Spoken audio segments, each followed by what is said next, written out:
What is up, everybody? Welcome back to another video. In today's video, we are back with another episode of Lions Late. It's going through the latest Detroit Lions news, and today we have some more free agency news to discuss. The Detroit Lions have announced a re-signing at the receiver position, so let's get it started. Welcome, everybody, to our video. Glad you guys are here, and yes, we're back with some Lions news. Now, hopefully, I didn't fool you and make you think this was going to be about Josh Reynolds. You shouldn't think that because it's not the title or it's not the thumbnail, all right? It's not about Josh Reynolds. However, it is about a player that we acquired last season at the trade deadline at the receiver position from the Cleveland Browns, and that is Donovan Peoples-Jones. It took a 2025 sixth-round pick to bring him to Detroit to add some receiver depth, and that actually became very important for the Lions down the stretch in their playoff run. Not necessarily on the offensive side of the ball, more so on special teams. However, he did get it rolling towards the end of the regular season with the Lions. From week 14 on, his 5 receptions on 5 targets for 58 yards, he started to click and find a rhythm within this Lions offense. He still wasn't a huge part of the offense necessarily,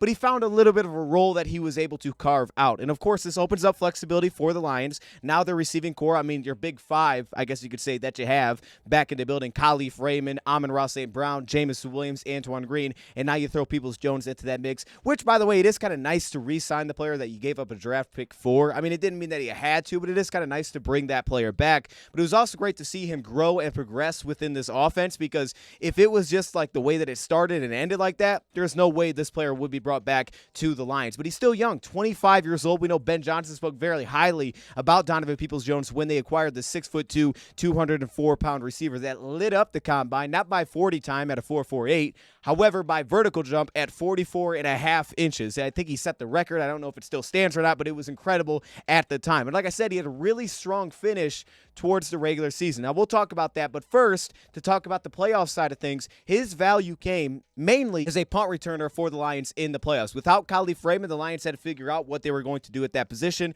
and it was Peoples-Jones. That's not to say it was necessarily perfect. However, I went back through, rewatched the Tampa Bay game, for example, looked at his 4 attempts in that game, and I actually thought he did a pretty nice job with the Lions. He is one of these guys that brings a little run after catch. It's one of the awesome aspects of his game. Even though he may not necessarily give off that body type or that elusiveness, he has a real strength of being able to find yards once the ball gets in his hands, and that shows up as a punt returner. And it became very valuable for the Lions during the playoffs, not because he was producing offensively, but because he gave us an option back there that we were able to trust. In those 4 attempts versus the Tampa Bay Buccaneers, I think for the most part, he made the right decisions. The first one was inside the 10. He let it bounce through, became a touchback. The second punt towards him, he took from the 5-yard line to essentially the 15-yard line. The third punt attempt took from the 22 to the 31-yard line, so he's making some things happen as a punt returner. He wasn't electric as a punt returner, but he had some ability there. And then the fourth one, probably the one that worked the least amount, let it bounce past him, but he kind of tried to show at the 15-yard line, thought maybe it'd bounce to the end zone. It had a little bit of backspin, so it kind of spun back up to about the 9-yard line. So that one didn't have the best result, but you understood the intention,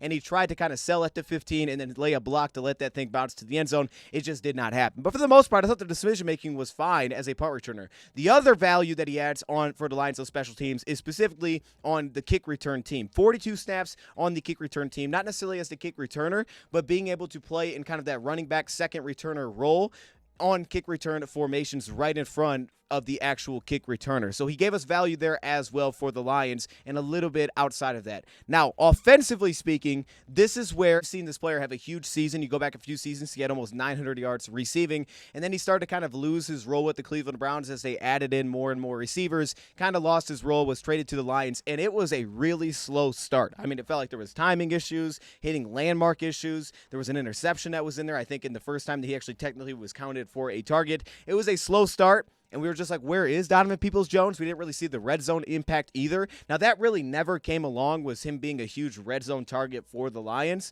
However, just in general, he didn't seem like he was much of a target for the Lions. And anytime we kind of went there, it just felt like something was a little bit off over the middle of the field, timing, or just not hitting the proper landmark, or being exactly where golf expects it to be. And things just did not connect for whatever reason. But as the season rolled along, he stepped it up, and he improved, and he figured it out within this offense to the point where you saw the football intelligence intelligence. And that's another thing that I can remember Ben Johnson talking about, where his ability to really sink into this offense, right, and understand the language, understand the checks at the line of scrimmage, which Goff does oftentimes, right, getting a sense of what the defense is in, making a check at the line, and then finding reads through the check, maybe setting up a man beater or a zone beater at the line of scrimmage. And Donovan Peoples-Jones was able to carry out those responsibilities, and a couple of times he was the go-to guy in those spots, and he made it happen. On the flip side of that, he also showed the movability as a receiver. 33 of his snaps came out wide, but he still played 9 snaps through the slot during the regular season. He also showed mobility pre-snap for the Lions as well. The blocking ability was definitely a nice little aspect. It felt like at times we could go like 11 personnel, and it was almost kind of like having an extra tight end because he still blocked really well, especially up to the second and third level,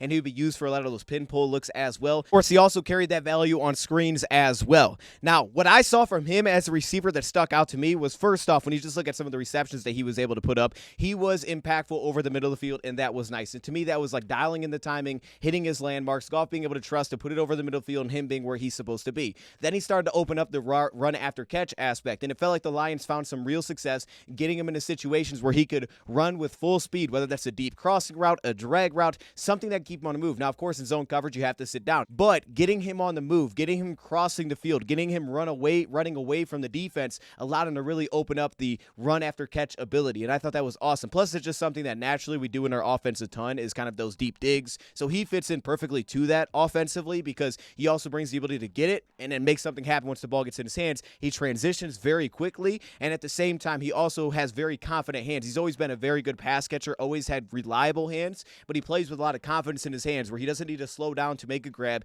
easy body adjustments. I mean, he made one catch against Denver where it was on his shoulder, but he didn't even really slow himself down. He runs through the football with confident hands, and it opens up run after catch with strong contact balance and also just a little bit of a feel to find little run lanes to hit. But there was also the other aspect of the physical presence, and this is something that I think in the future you would hope maybe this can get expanded a little bit more, the physical presence that he brings at the top of the route. Obviously, he has an incredible vertical where you feel like if I put up a deep curl and I put a little high and away from a defender, he would have the ability to not only position himself in a good spot, but also either I'm getting it or no one's getting it. And he's the type of guy that I can throw that route to. And the Lions tend to do that a lot, especially against man coverage. Maybe they need a lot more yards where they'll run kind of those deep sit-down routes near the sticks. And I feel like in the future, Peoples-Jones could have real value on those routes. We didn't really see it this past season. I just get the sense that he could show value there. I think of the example early in the season against the Baltimore Ravens where we tried to run a route concept like that, working back to the football. Goff tried to throw it high and away, and it was incomplete on the play against the Baltimore Ravens. It's like Peoples-Jones could be very successful in that unit going forward. He does a nice job of kind of outstepping leverage as well, and I thought back with Cleveland, you saw some of the footwork, and there was some nuance there to open up speed out routes and to create some burst out of his breaks where when you're not talking about necessarily the super complex routes, and I don't think he has the best agility as a route runner either. He feels like he's a little bit stiff at times. He's also not the most twitchy, or he kind of gets you on your heels. He doesn't give that type of presence. When you're talking about like an out route or just a dig route, the single routes that he could run in those spots, I think there's still a lot of upside there that we didn't even tap into. But then especially, of course, with his size, with his body type, to kind of sit him down on some of those stick routes, I am excited about what that could be in the future. But what I liked about his footwork the most, and this also shows up to the trust factor as well, he had a big grab on a 4th and 3 after a false start by Jonah Jackson. We were backed up a little bit. We threw it to screen to St. Brown. We come back on a 4th and 3 here against Chicago, being able to get him one-on-one, and he's able to run this dig route, break over the middle field. You see the run after catch, and you also see, again, the ability to create separation as the top of the route. And even though it's not necessarily the most fun route to watch, the timing is still there. Goff trusts to just put it in the window, and he's able to go out and get it, runs through the football, and also doesn't necessarily give a tell of where he's going at the top of the route. So he's a big presence there that can be hard to shake off his route, and then he creates really nice burst off of the break. And that also showed up on the slants. I think that was the other place where he really showed his value, is that the Lions were able to put him one-on-one a couple of times in those slant situations, and he had the ability to jar open, like here against Denver, kind of the leverage that the cornerback would show, while at the same time, again, not only jarring it open, but then having that burst out of his break with this footwork to now create some separation and then make a big grab. So he showed value at times to put him one-on-one. It's man coverage. Go beat man coverage for us. Like we need someone that could do that. And that's what I said yesterday. I always like guys that could beat man coverage. I always feel like we could use more of those pieces. And while he may not do it in every aspect, every route may not necessarily bring the best out of him, when you talk about kind of those singular breaks, that's where I'm excited about what the upside is here. And then, of course, you could open up some potential level 3, which we didn't really see. He doesn't have the best long speed. Again, he's not necessarily super sudden as a mover either, to open up a potential deep post route where he could box somebody out down the field. Like, that is where I think he adds real value. So you saw it on the slants, you saw it on the digs, you could see it on outs, you could see it on deep curls, and that's kind of what we saw with the Browns as well. Now, the Browns were able to open up some level 3, being there a little bit longer, push him down the sideline vertically, excellent body adjustments, can really track the football. I think there's still more here for the Lions. There's real limitations, but at the same time with Peoples-Jones, I think you kind of know what he's good and what he's not good at. Like, you're not going to be surprised, like, oh my goodness, look how he's running routes now. Like, I don't think you're going to get that necessarily. You can always add nuance, but the timing was the biggest aspect. Picking up the offense and then lining up his timing with Jared Goff was the biggest thing that they had to accomplish, and based on what we saw, they were able to make that happen. So I love the fact that he's brought back. It's, of course, a very cheap contract. It's nice to trade for a player and then be able to bring him back and not necessarily be like, okay, we're just moving on. Still a very young player as well, with also a couple things that you just know he's going to bring. Overall, Donovan Peoples-Jones is back. It actually really is nice to see this, and I personally needed to rewatch a little bit of him, so I'm glad this news came in because I was very excited we made the trade. Didn't pop as early as maybe I thought that it would, but we also understood that it was mainly for depth, and it did become valuable in a different way, but it became valuable as special teams hit, and in the regular season, he started to find his way in some key spots, and the Lions trusted him in clutch situations, and I think that says it all. So with that being said, I'm happy Peoples-Jones is back. I started to get some of that, like, oh, this is why I really like Peoples-Jones. I started to get some of that love back